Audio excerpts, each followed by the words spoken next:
paying that bill for 30 years. Well, we've got two Congress people on the show to debate the deal. First, Lloyd Doggett, a Democrat from Texas. He's against it. And also Congressman Marsha Blackburn, a Republican from Tennessee who supported the deal. Thanks to both of you for being with us this morning. Good to be with you, Karen. I want to ask you, Congressman Doggett, first, and if we take a look at how the vote went down, you have nearly as many Democrats in the House voting against it as those who supported it, including you. You were very vocal in your criticism of this. Why could you not support this? Well, Moment of Truth was the very appropriately entitled name of the President's Bipartisan Debt Commission. It took barely a moment before that commission's report came out about the problems of our national debt before he blew right through another $1 trillion in this side deal with Senate Republicans.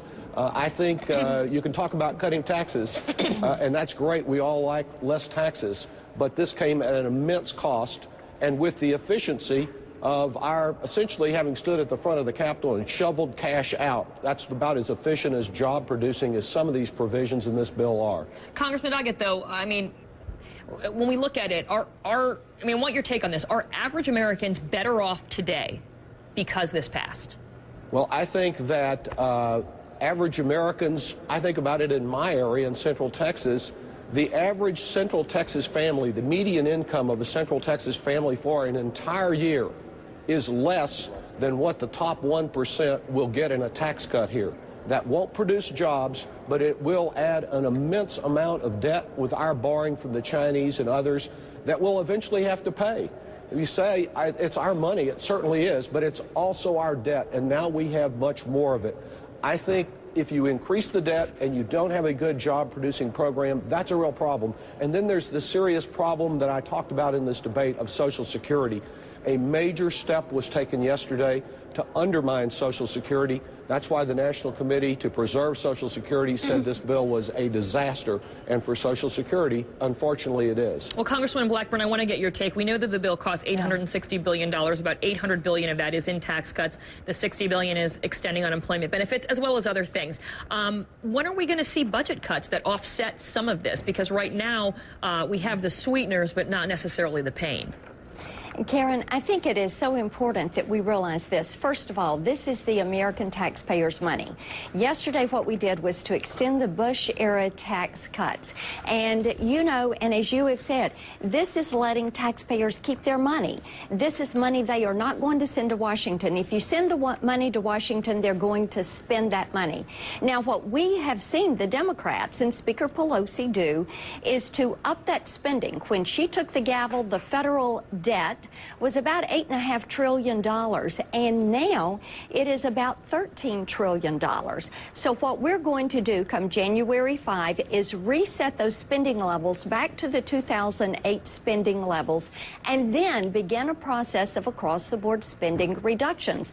The American people have spoken. They want their taxes reduced. They want the spending reduced. The federal government does not have a revenue problem. It has a spending problem, and yes, indeed, we are going to put this nation on the road to fiscal health, and I hope that Mr. Doggett joins me. But I want to ask you about this because on Wednesday's Blue Dog Coalition in the House passed this bill, or passed this legislation that would have called for pay-as-you-go or pay-go, meaning that unless you have the money set aside, you can't spend it. And you voted against that, but you've been in favor of pay-go measures in the past. Why didn't you support it Wednesday?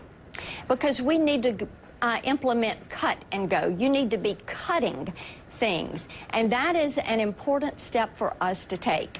Now, sometimes these pay-go provisions, which many in the House under Democrat leadership have wanted to do, they want to raise your taxes in order to pay for it. We had an election 45 days ago. The American people have spoken, and Karen, what they have said time and again is we do not want our taxes to go up. The measures we passed yesterday will keep the American people from seeing a tax increase when they get that first paycheck. Our next step has to be to make these tax reductions permanent and to implement some across-the-board spending reductions. It is what the American people are demanding, and you're going to see us do that, and you're going to see us begin to make these cuts. You know what? We have bureaucrats that sit in these buildings in Washington, D.C., and they spend their hours every day figuring out about new ways to spend your money.